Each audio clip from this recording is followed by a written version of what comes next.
This season is hard. I am not going to pretend otherwise.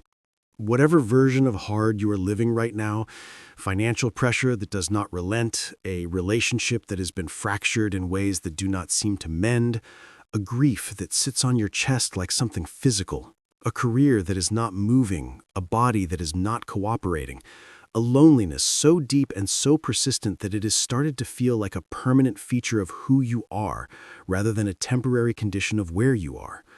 I am not going to cover it in optimism and call that help. You have had enough of that. Enough people telling you to look on the bright side while you are still trying to find the side with any light at all. What I am going to do is look at this season directly with you and say, it is hard. It is genuinely, legitimately, not in your head hard, and it is not going to break you. Not because hard things cannot break people, they can, and sometimes they do, but because you are not finished, because the decision about whether this season defines you or refines you has not been made yet, and that decision belongs to you. Welcome to Motivation Daily. Today we are going to talk about the seasons of life that feel unsurvivable and why the people who survive them always say the same thing on the other side. There is a metallurgical process called tempering. When a blacksmith wants to create the strongest possible steel, the kind that can withstand extraordinary pressure without shattering, they do not leave the metal soft and comfortable. They heat it to extreme temperatures, they work it, they cool it rapidly, they repeat the process.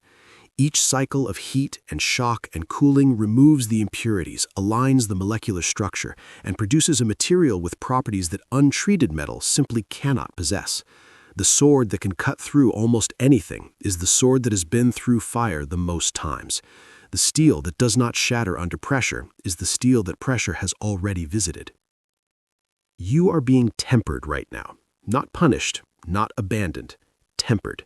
The heat of this season is working on you in ways you cannot fully see from inside it, removing what is not serving you, strengthening what is, revealing what you are actually made of beneath the layers of comfort and ease and the identity you built during the times when life was not asking this much of you. Think about Viktor Frankl, an Austrian psychiatrist who survived 4 Nazi concentration camps, Auschwitz among them, who lost his wife, his mother, his brother, almost every person he loved to the Holocaust, who lived through conditions so systematically designed to strip human beings of dignity and hope and the will to survive that the mortality rate speaks for itself, and who emerged from it having developed one of the most profound psychological frameworks of the 20th century, the discovery that even in the most extreme suffering, the one freedom that cannot be taken from a human being is the choice of how they respond to what is happening to them, the last of the human freedoms, the freedom to choose one's attitude in any given set of circumstances. Viktor Frankl did not survive the camps because his suffering was less than others.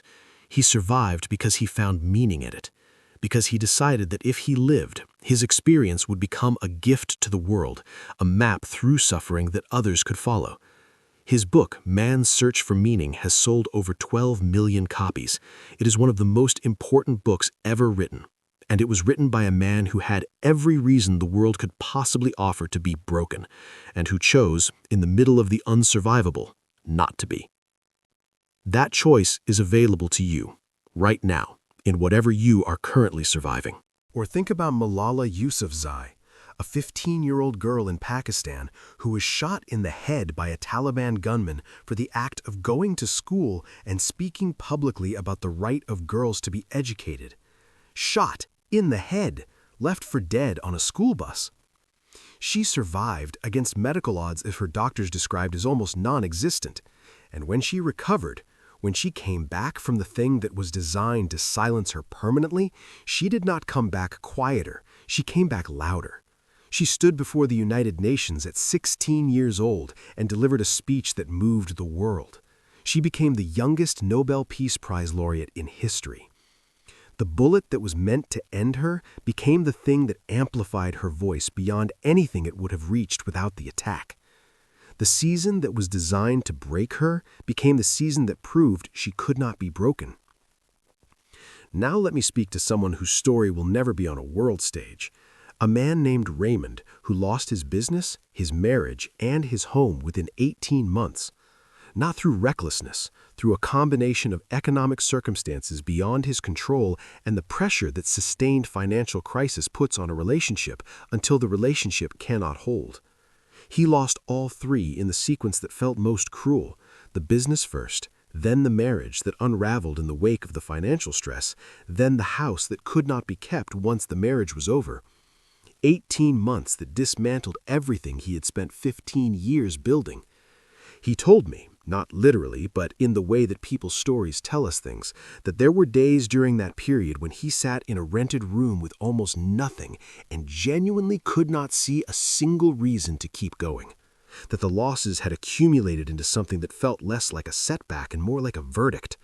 That the person he had been, the business owner, the husband, the homeowner, the man with a plan and a life that reflected it, had ceased to exist, and he did not know who was left. What was left was something he could not have found any other way. A clarity about what actually mattered, stripped of the things that had been providing the illusion of meaning without the substance of it. A humility that made him capable of receiving help he would never have been able to accept when he had something to prove. A resilience that had been theoretical before the losses and became real through them. He rebuilt. Not the same life, a better one.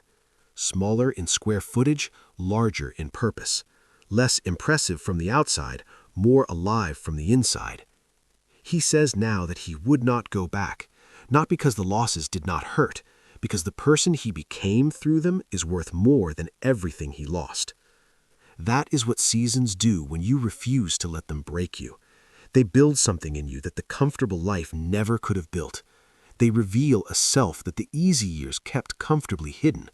They make you into someone who does not just talk about resilience, but who carries it in their bones because they have actually lived it. So here is what I need you to hear today. This season is hard. It may be the hardest thing you have ever been through, but it is a season, not a life sentence. It has a beginning and it has an end, and what it does to you between those 2 points is not predetermined. It depends on the choice you make about whether you let it break you or whether you use it to build you. You are still here.